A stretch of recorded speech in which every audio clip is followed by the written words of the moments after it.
So kay panagsara man makauli ng gumasa manglugsong na punta. So ani hastang hanga ka ani jud pag-abot no. Kay first time na ako nakabakta sa mga 10 minutes siguro. Uy ka over 10 minutes na gani. Ito siya lalim no kay nagdadala pong anak na akong almost 10 kilos.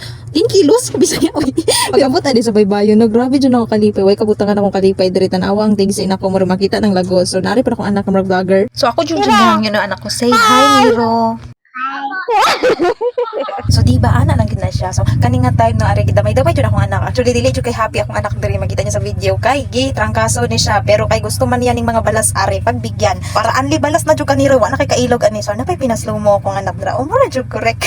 So perti jud akong lipay habang ga edit ani no kay makita jud ang happy jud sa akong anak. So ari po nang inahan po anak so pinaslow mo pud na siya dra nga mura pug mga char. Uy rubi sa gain ang paminaw ni akong anak no grabe jud niyang kalipay nag-alingasa gid siya sige tan-o sa palibot nga grabe kadaghan og balas. So di jud na malimtan ang kaon bisag asa pa miana. Uy hapon-hapon na gyud ni siya nung manguli na unta mi pero sa pagkakita ko sa view, uy murag di mi paulion, murag di mi gipugngan among mga tiil nga makauli. Uy over.